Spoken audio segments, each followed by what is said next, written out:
Manchester Orchestra is a rock band from Atlanta, Georgia. It's been touring pretty heavily since 2005.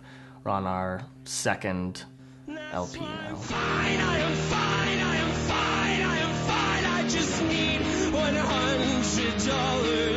Other than music, none of us were good at anything else. So it was just kind of, or we didn't want to do anything else, so it was like, I guess we have to make this work. Getting to make a record with Joe Ciccarelli was, mind-blowing. Getting to go on tour with the bands that we idolized growing up, like Kings of Leon and Brand New, getting to become really close with those guys. And of course, playing David Letterman was huge, especially for our families. We haven't been in this space very long, and it's a great space and a huge step from anything we've had before, but it's still a pretty unfinished space. We didn't have engineer come in and analyze the room and do acoustical treatment. We just kind of, did it on our own, within a very small budget. So a lot of the issues we were having were, way too much bass response in the room. The control room had a really big problem with everything between 90 and 200. Kind of that very, very muddy, nasty frequency. If we were able to get the music loud enough, it then just filled the room and made it, way bass heavy, very bass heavy, and, made it very hard to mix and have anything sound consistent on other systems.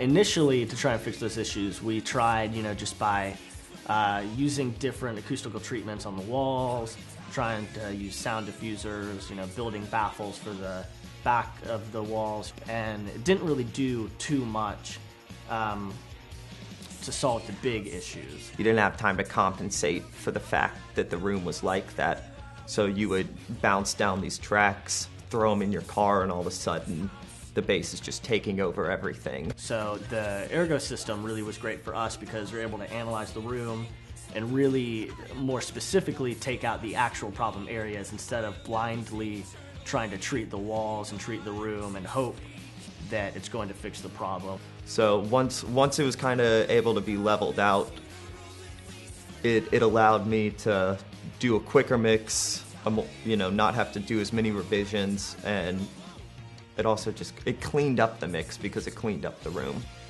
For our situation, being in a small studio and on a smaller budget, we don't really have the luxury of having big mains. But it was hard finding a speaker that fit this room, especially, and that fit the music we were making.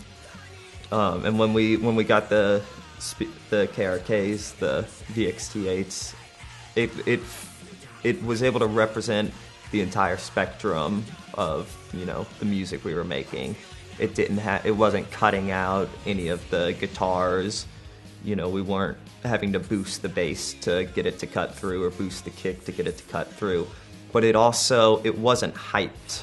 They're not hyped speakers like some of the guys, You're like, oh, this mix sounds great. And it's like, of course it does. You're boosting it in all the sweet spots. A lot of the time I want to have the guitarist in the tracking room and be able to turn it up loud, or even at mixing, we want to crank it up loud here. It's going to sound on a good loud system, but also be able to turn it down and mix at lower volumes and have the same clarity throughout. Most people mix softly, which I try and do, just not tire my ears out. But when you want to hear the final thing, the first time you hear it, you want to blare it. And with the speakers, it enabled us to be able to sit in the back of the room, blast the shit out of it, and really still hear the clarity and still hear, everything the way it was recorded, the way it was meant to be, and the way we would play it live. And we had actually used the Rocket 6s a lot in the studio I used to work at, and ended up, like we do here, using them in the tracking room. And we actually would set those up right in front of somebody in the tracking room, those tracking guitar. So with the success from those speakers that were so affordable and on such a small level, we looked to using them as our main speaker. I'm able to now listen in our studio to tracks and to albums in the right environment. So now I'm starting to learn more and more how our room is supposed to sound and how that record is supposed to sound. I think we often look back at one of the first meetings we had with our first manager, and Andy at one point, stated that, if we sold, I think he said 20,000 records, like, he would be happy. That was way beyond his goal ever. And our manager at the time was like, "You're crazy. Of course you're going to sell way more than that. I think you'll sell 100,000 or whatever." And that was just ludicrous to us at the time. That was not what our goal was. Our goal was just to be able to go to every city and have a few kids there, have 20, 30 to 100 kids that we could play to no matter what city we went to.